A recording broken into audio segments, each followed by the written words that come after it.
Bulletin का आगाज अहम खबर के साथ। पीटीआई के 43 अरकान कौमी असम्बली के इस्तीफे मंजूर करने से मुतालिक स्पीकर के नोटिफिकेशन के खिलाफ केस। लाहौर हाईकोर्ट ने फौरी तौर पर नोटिफिकेशन मुअत्तल करने की इस्तदा मुस्तरद कर दी। अदालत ने स्पीकर कौमी असम्बली समेत दीगर से 7 मार्च को जवाब तलब कर लिया है। पीटीआई के 43 अरकान कौमी असम्बली के इस्तीफे मंजूर करने से मुतालिक स्पीकर के नोटिफिकेशन के खिलाफ केस की समाअत हुई और लाहौर हाईकोर्ट में समाअत हुई और लाहौर हाईकोर्ट ने फौरी तौर पर नोटिफिकेशन मुअत्तल करने की जो अदालत से इस्तदा की गई थी उसे मुस्तरद कर दिया है। अदालत ने स्पीकर कौमी असम्बली समेत दीगर से 7 मार्च को जवाब तलब कर लिया गया है।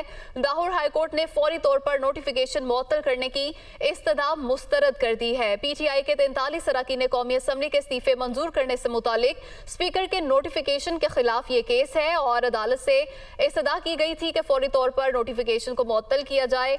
लाहौर हाईकोर्ट ने फौरी तौर पर नोटिफिकेशन मुअत्तल करने की इस्तदा को मुस्तरद कर दिया है। अदालत ने स्पीकर कौमी असम्बली समेत दीगर से 7 मार्च को जवाब तलब कर लिया है। पीटीआई के 43 अरकान कौमी असम्बली के इस्तीफे मंजूर करने से मुतालिक स्पीकर के नोटिफिकेशन के खिलाफ ये केस है और अदालत से इस्तदा की गई थी कि फौरी तौर पर नोटिफिकेशन को मुअत्तल किया जाए। इस इस्तदा को मुस्तरद कर दिया गया है लाहौर हाईकोर्ट की जानिब से और अदालत ने स्पीकर कौमी असम्बली समेत दीगर से 7 मार्च को जवाब इस हवाले से तलब कर लिया है। पीटीआई के 43 अरकान कौमी असम्बली के इस्तीफे मंजूर करने से मुतालिक स्पीकर के नोटिफिकेशन के खिलाफ ये केस है और लाहौर हाईकोर्ट में इस केस पर समाअत हुई और अदालत से नोटिफिकेशन मुअत्तल करने की इस्तदा की गई थी जिसे मुस्तरद कर दिया गया। सुप्रीम कोर्ट ने साबिक सीसीपीओ लाहौर गुलाम महमूद डोगर को बहाल कर दिया।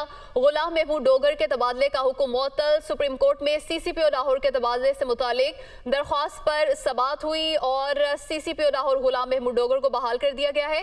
तफसीलात जानेंगे नुमाइंदा दुनिया न्यूज आमिर सईद अब्बासी से। आमिर, बताइएगा इस हवाले से।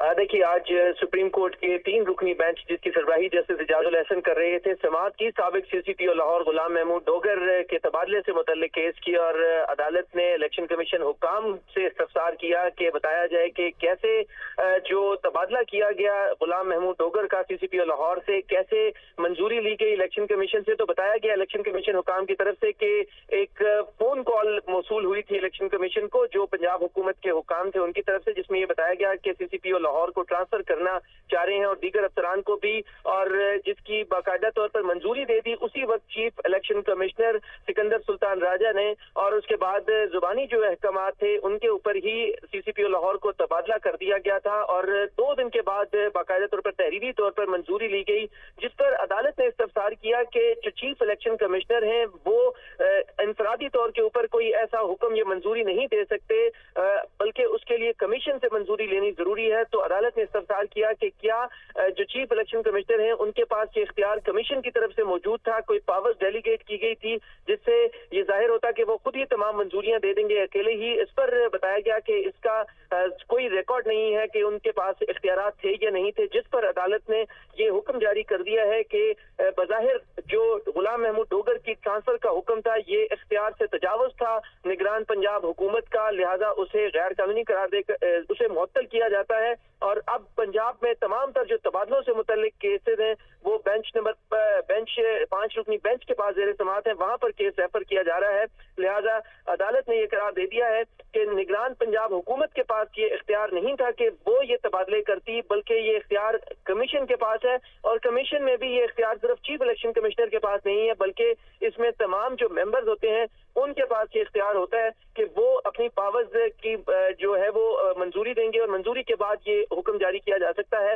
लिहाजा अदालत ने शदीद बरहमी का भी इजहार किया इलेक्शन कमीशन हुक्काम पर कि कैसे चीफ इलेक्शन कमिश्नर ने एक फोन कॉल के ऊपर सीसीपीओ लाहौर के तबादले का हुक्म दे दिया और ये कह दिया कि मंजूरी दी जाती है जुबानी अहकामात के ऊपर और तहरीरी मंजूरी बाद में ली गई। लिहाजा अदालत ने ये कहा कि बादी नजर में ये इख्तियार से तजावुज था पंजाब हुकूमत का, लिहाजा सीसीपीओ लाहौर गुलाम महमूद डोगर के तबादले का हुक्म मुअत्तल किया जाता है और सीसीपीओ लाहौर गुलाम महमूद डोगर अपने ओहदे पर बहाल तस्वुर किए जाते हैं। और साथ में अदालत ने ये कहा कि जब इलेक्शन कमीशन हुक्काम से इस्तफसार किया गया कि उनके पास कोई तहरीरी रिक्वेस्ट आई थी या नहीं थी, तो उनकी तरफ से बताया गया कि ऐसी कोई तहरीरी दरखास्त नहीं आई थी, बल्कि एक फोन कॉल के जरिए CCPO लाहौर का तबादला किया गया और इस पर अदालत ने हैरानी का इजहार किया कि कैसे जुबानी अहकामात के ऊपर किसी को ट्रांसफर किया जा सकता है। अदालत ने कहा कि जुबानी हुक्म कोई हुक्म नहीं होता जब तक वो तहरीरी तौर के ऊपर उसकी रिक्वेस्ट ना आए और रिक्वेस्ट के बाद उसकी मंजूरी ना हो जाए। लिहाजा सुप्रीम कोर्ट ऑफ पाकिस्तान ने CCPO लाहौर गुलाम महमूद डोगर के तबादले का हुक्म मुअत्तल कर दिया है और अब ये पंजाब में ट्रांसफर से मुताल्लिक जो केस है वो ऑलरेडी 5 रुकनी बेंच के पास जेर समाअत है। अदालत ने अब ये मुकदमा वहां पर रेफर कर दिया है। इस मौके पर जो इस्लामाबाद हाईकोर्ट बार एसोसिएशन के वकील थे उन्होंने कहा कि पंजाब में जो इंतखाबात में ताखीर की जा रही है उससे मुताल्लिक हमारा केस जेर समाअत है, उस पर भी को हुक्म जारी कर दिया जाए। ताहम बेंच की तरफ से ये कहा गया कि मामला पहले ही पंजाब में इंतखाबात से मुताल्लिक चीफ जस्टिस ऑफ पाकिस्तान को भिजवा दिया गया है कि वो आज खुद नोटिस लें, इस पर मुनासिब समझें, तो लिहाजा उसके फैसले का इंतजार किया जाए कि चीफ जस्टिस ऑफ पाकिस्तान इस पर क्या हुक्म जारी करते हैं। लिहाजा इस्लामाबाद हाईकोर्ट बार एसोसिएशन की रिक्वेस्ट पर अदालत ने कोई हुक्म जारी नहीं किया जो पंजाब में इंतखाबात से मुताल्लिक था।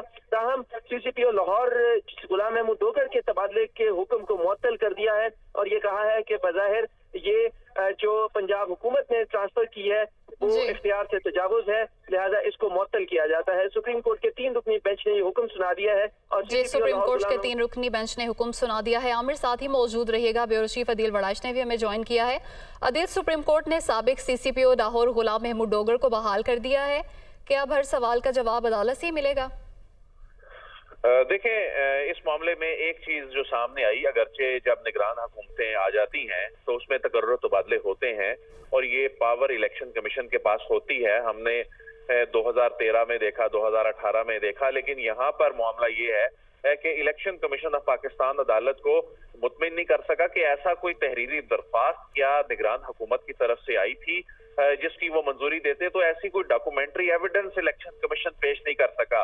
तो इलेक्शन कमीशन ऑफ पाकिस्तान ने बज़ाहिर चूंकि एक जुबानी जो दरख्वास्त आई थी तबादले की उस पर जो है वो इस पर मंजूरी दी, तो जो इस केस में उनके लिए सुबकी का बायस बना, क्योंकि कल जब अदालत में केस चल रहा था तो सवाल ये था कि ये इख्तियार किसका है, ये इख्तियार क्या निगरान हुकूमत के पास है या नहीं। लेकिन जब ये बात आई कि ये तो इलेक्शन कमीशन का इख्तियार है, फिर सवाल ये हुआ कि इलेक्शन कमीशन का इख्तियार जो है वो तो तब शुरू होता है जब इलेक्शन शेड्यूल जारी हो जाता है। लेकिन फिर चीफ इलेक्शन कमिश्नर ने ये पॉइंट आउट किया कि आप आइन को देखें और उसमें निगरान हुकूमत आने के बाद ही ये इख्तियार जो है वो आइन और कानून के मुताबिक इलेक्शन कमीशन के पास आ जाता है। लेकिन इसमें देखा यह गया कि वो जो एक दस्तावेजी अमल है उसको फॉलो नहीं किया गया, जो जुबानी जो अहकामात हैं, फोन कॉल हैं, उस पर ये फैसला किया गया। तो बुनियादी तौर पर जो निगरान हुकूमत का जो एक कॉन्सेप्ट होता है, स्पिरिट होता है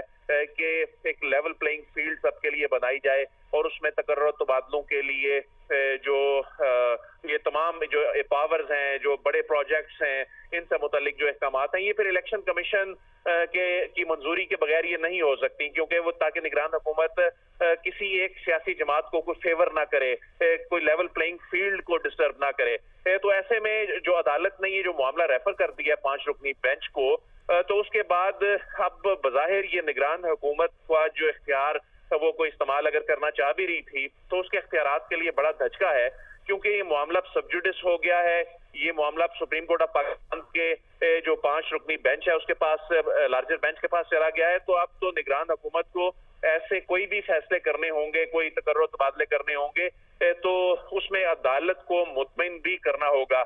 अगरचे ये election commission of Pakistan election commission अदालत को मुतमिन नहीं कर सका था। आमिर सैयद अब्बासी, आपका बहुत शुक्रिया। आदिल, आप हमारे साथ ही मौजूद रहिएगा। सिंध में टीचर लाइसेंस मुतारिफ कराने की तैयारी मुकम्मल कर ली गई है। वज़ीर आला सिंध की मंजूरी के बाद टीचर लाइसेंस नाफिज किया जाएगा। असातिज़ा को लाइसेंस के लिए बुनियादी टेस्ट पास करना होगा। इसी पर मज़ीद बात कर लेते हैं एहसन चांडिया से। जी एहसन, बताइएगा। जी बिल्कुल, देखिए, महकमा तालीम सिंध की जानिब से टीचर लाइसेंस मुतारिफ कराने की तैयारी मुकम्मल कर ली गई है। वज़ीर आला सिंध की मंजूरी के बाद इसका मुकम्मल निफाज सूबे भर में किया जाएगा।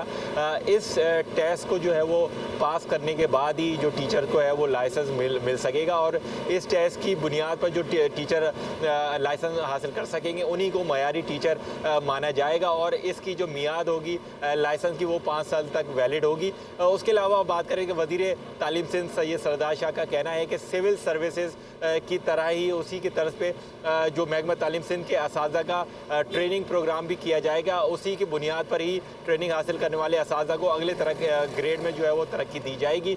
इसी तरीके से 16 ग्रेड से लेकर 20 ग्रेड तक ट्रेनिंग हासिल करने के बाद असातिज़ा जो है वो अगले ग्रेड में तरक्की हासिल कर सकेंगे। इसमें सबसे अहम बात यह है कि सूबा सिंध पहला सूबा है जहाँ पे टीचर लाइसेंस जो है वो मुतारिफ कराया जा रहा है। जी बहुत शुक्रिया एहसान आपका। इंटरबैंक में डॉलर की कीमत में 1 रुपये 38 पैसे की कमी है। इंटरबैंक में डॉलर 263 रुपये पर ट्रेड हो रहा है। इंटरबैंक में डॉलर बुलंद तरीन सतह से 13 रुपये 58 पैसे कम हुआ है। इंटरबैंक में डॉलर 3 फरवरी को 276.58 की सतह पर था। इसी पर मजीद बात कर लेते हैं हारिस जमीर से। जी हारिस, बताइएगा क्या सूरत हाल देख रहे हैं आप मार्केट में?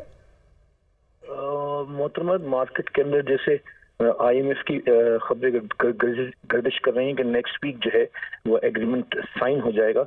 उसके साथ ही कल जो है फॉरेन एक्सचेंज रिजर्व्स के जो फिगर स्टेट बैंक ने रिलीज किए थे उसमें तकरीबन $250 मिलियन का इजाफा हुआ था, जो पिछले तकरीबन ये समझिए कि सितंबर के बाद पहला हफ्ता था जिसमें रिजर्व में इजाफा हुआ है।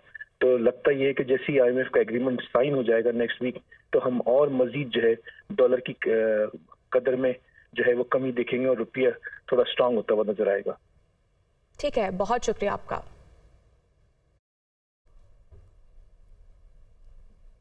इलेक्शन कमीशन के दफ्तर के बाहर एहतजाज पर इमरान खान के खिलाफ दहशतगर्दी का मुकदमे में से दहशतगर्दी के दिफात खत्म की जाएं। इमरान खान की दरख्वास्त मुकदमे के वाकयात को सामने रखते हुए दहशतगर्दी के दिफात मुज़हिका खेज हैं। दरख्वास्त का ये मतन है, मुकदमे में दहशतगर्दी के दिफात सुप्रीम कोर्ट के 7 रुकनी बेंच के फैसले की तौहीन है।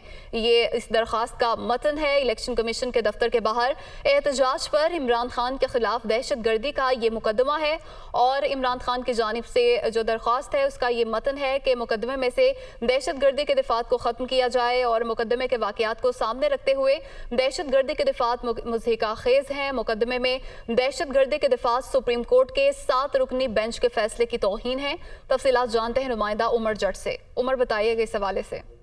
जी, इलेक्शन कमीशन के बाहर जो एहतजाज पर चेयरमैन तहरीक इंसाफ के खिलाफ दहशतगर्दी का मुकदमा है, उस मुकदमे में से दहशतगर्दी की दिफात हज़फ करने के हवाले से इमरान खान ने प्रोसिक्यूटर जनरल को दरख्वास्त दे दी है। चेयरमैन तहरीक इंसाफ ने यह कहा है कि मुकदमे के वाकयात को सामने रखते हुए दहशतगर्दी की दफात मुज़हिका खेज है और इस मुकदमे में दहशतगर्दी की दफात सुप्रीम कोर्ट के 7 रुकनी बेंच के फैसले की तौहीन है। इमरान खान ने यह भी दरख्वास्त में लिखा है कि दहशतगर्दी के कानून का सियासी मुखालफिन को दबाने और सियासी मफादात के लिए इस्तेमाल हो रहा है, जो कि तबाहकुन है। उन्होंने मुकदमे में से 788 जैसी दफात को हज़फ करने की दरख्वास्त की है और साथ ये कहा है कि हुकूमत की दहशतगर्दी के मामले में गैर संजीदगी का इजहार भी इन हरबों से होता है। तो ये दरख्वास्त है। बहुत शुक्रिया, आपने तफसीलात से आगाह किया। Welcome back. कानूनी टीम की राय के बाद chief election commissioner supreme court में पेश न हुए, ऐसा बताना है जराए का। चीफ इलेक्शन कमिश्नर अदलिया के सामने पेश होने के पाबंद नहीं। कानूनी टीम इलेक्शन कमीशन का ये मौकिफ है। मौजूदा चीफ से कबल कोई भी चीफ अदलिया के सामने पेश नहीं होता था। इसी पर बात करेंगे। ब्यूरो चीफ इस्लामाबाद अदील वड़ाइश हमारे साथ मौजूद हैं। अदील, बताइएगा कानूनी टीम की जानिब से क्या मशवरा दिया गया और वो खुद तो पेश नहीं हुए, जो रिपोर्ट तलब की गई थी वो भी जमा नहीं कराई गई?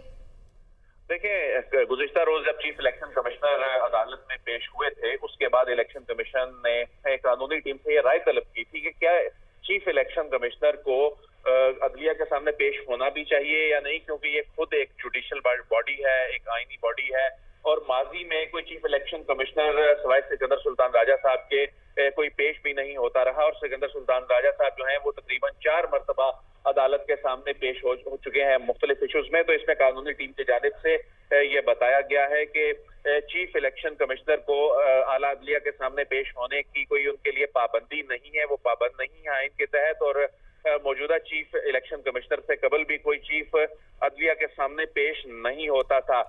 जो सिकंदर सुल्तान राजा हैं ये सेनेट इलेक्शन वाले मामले में अदालत के सामने पेश हुए, उसके बाद ये एक और मामला था जिसमें जस्टिस काजी फाइज ईसा की अदालत में पेश हुए, फिर ये अप्रैल में इंतखाबात वाला जो मामला था उसमें पेश हुए, फिर गुज़िश्ता रोज भी पेश हुए।